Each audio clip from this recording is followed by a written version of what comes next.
अयोध्या राम मंदिर के चढ़ावे को लेकर उठे विवाद के बीच पहली बार पूर्व महामंत्री चंपत राय का बयान सामने आया है।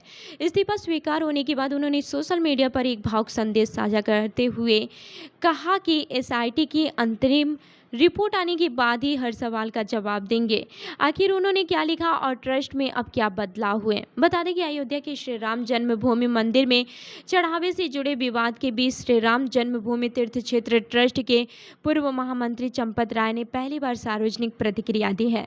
ट्रस्ट द्वारा उनका इस्तीफा स्वीकार किए जाने के एक दिन बाद उन्होंने अपने एक्स अकाउंट पर राम भक्तों के नाम एक पत्र साझा किया और कहा कि एसआईटी की अंतरिम रिपोर्ट आने के बाद सभी सवालों का क्रमवार जवाब देंगे।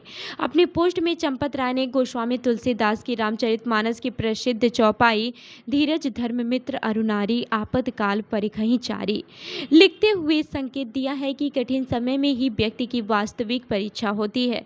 चंपत राय की पाती राम भक्तों के नाम शीर्षक से साझा किए गए पत्र में उन्होंने लिखा कि 7 जून 2026 से मंदिर परिसर के दान पात्र की गणना के दौरान हुई कथित चोरी को लेकर कई तरह की चर्चाएं चल रही हैं और उन पर व्यक्तिगत रूप से भी अनेक आरोप लगाए गए हैं।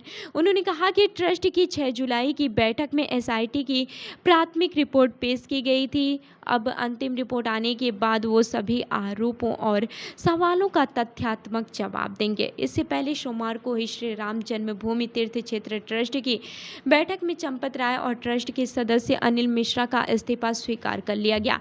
ट्रस्ट के कोषाध्यक्ष गोविंद देवगिरी ने इसकी पुष्टि करते हुए बताया कि पूर्व भारतीय वन सेवा अधिकारी और राष्ट्रीय स्वयंसेवक संघ से जुड़े कृष्ण मोहन को अंतरिम महामंत्री नियुक्त किया गया है। अस्थायी नियुक्ति होने तक वही इस जिम्मेदारी का निर्वहन करेंगे। कोषाध्यक्ष ने यह भी बताया है कि ट्रस्ट ने वरिष्ठ अधिकारियों की नियुक्ति के लिए एक समिति गठित की है और 22 जुलाई को अगली बैठक होगी। उम्मीद जताई गई है कि तब तक एसआईटी की अंतरिम रिपोर्ट भी उपलब्ध हो जाएगी, जिसके आधार पर आगे की कार्यवाही और निर्णय लिए जाएंगे। 73 वर्षीय कृष्ण मोहन उत्तर प्रदेश के हरदोई के निवासी हैं।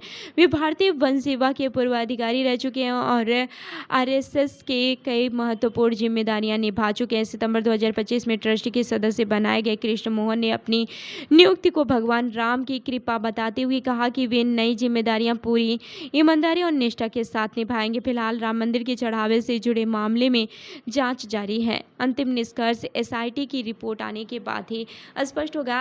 ऐसे में सभी की निगाहें अब 22 जुलाई की ट्रस्ट बैठक और जांच रिपोर्ट पर टिकी है। तो इस खबर पर आपकी क्या राय है, हमें कमेंट करके जरूर बताएं और ऐसी ही अन्य खबरों के लिए देखते रहिए जनदर्पण न्यूज़। धन्यवाद।